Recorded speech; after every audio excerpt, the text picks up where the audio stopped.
We're just going to have you talk about... Am I looking here or here? Which way? Yeah, in this area, basically. Okay.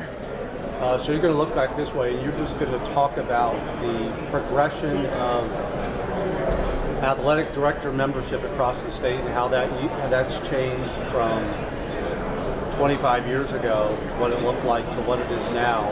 And you're sort of a model of that change as far as the first ever athletic director of the UIL being a female, and what encouragement that is from somebody who's an educator around the state that you've shown the ability to make this happen. So you're not going to be asking me questions, I'm just going to be talking?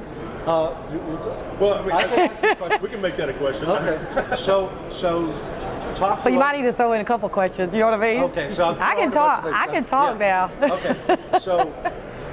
So how have you seen the landscape change as an educator and now with the UIL that's a positive as far as seeing more females come into athletic director administration?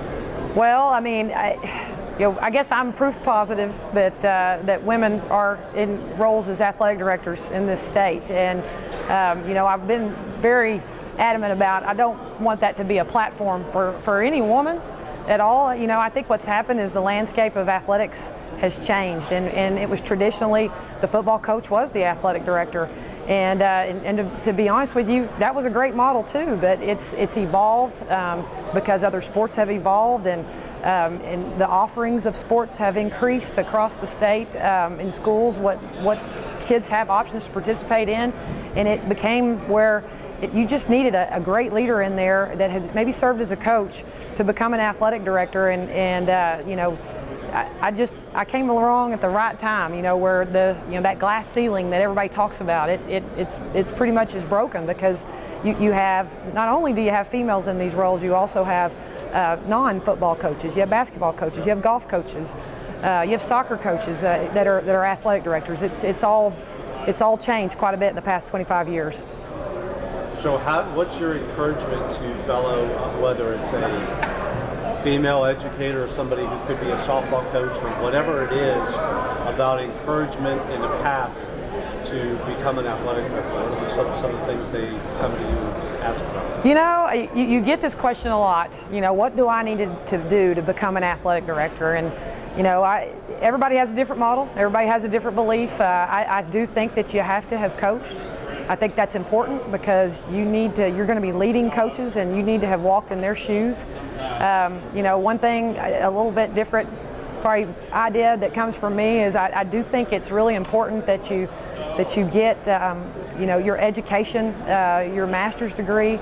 A lot of people want to go into a sports management field, and there's nothing wrong with that, but I think that we're in schools, and we're in schools in this state, so we need to be, an athletic administrator needs to have a certification similar to a principal, and maybe even to a superintendent, and that was a route that I took and believed in. I got my principal certification. I didn't want to be a principal. I wanted to be an athletic director, but I needed to understand the whole layout of schools and how they operate, and I got my superintendent certification.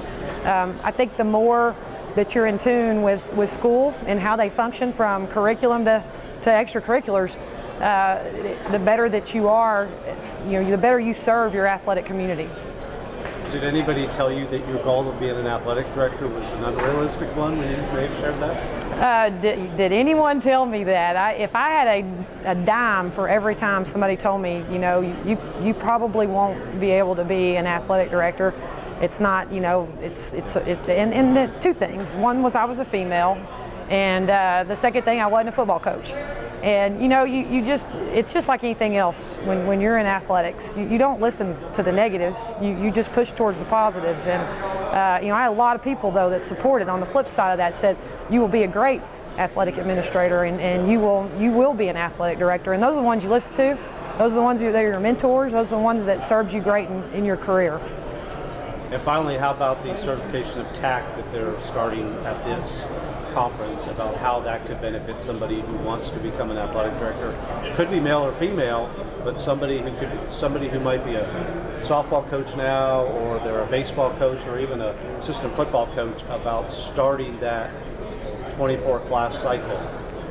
Well, I can't say enough good things about the Texas High School Athletic Directors Association. I was on the board at one time. I was on the board actually when Rusty took over as executive director. He has great vision for this. They have a great board. They have great membership here, and for them to add the TAC is it's something that I personally am passionate about, because I think that every person that's in athletics has got to find a way to increase their professional resume, if you will, and this is the start of that, and so that an athletic director can say, I'm a certified athletic director in this state. And I know their goal is to get it recognized to where it becomes a staple, to where if you're hired as an athletic director, that it would be required for you to have a TAC certification, and I love every minute of it, because all it does is make this profession of athletics, it increases the capacity of it and puts the professional polish that we need on it. I have one question. Just in general, the UIL does a great job of coming out and answering questions and not being afraid to talk about topics that might be tough, from the past. Right. But your thoughts about how you guys try to keep it transparent. And maybe that starts with the top, with Dr. Charles Bryant and his vision of what the UIL is, and trying to make it more friendly towards the athletic directors and coaches. Sure. You're right. Dr. Bryant, he has laid a great foundation for us to have the transparency, to be available to listen, to listen to both sides, even if maybe sometimes we can't see that something could change in rule, or we don't feel like it should change, but that we have to listen to be able to debate both sides, is what he always says. I just think it's important to our membership, our member schools, to see that they've got people in position that have served in their roles, have been in the trenches with them, and we want them to feel like we're still in the trenches with them. And because there is a lot of rules, a lot of things that you have to understand, and but they also have some of the best ideas that come from that turns into change for us later on. So I believe in it. I'm passionate about our profession, and the athletic administrators. I want to hear what they have to say, good, bad, or indifferent, because it only makes our organization stronger.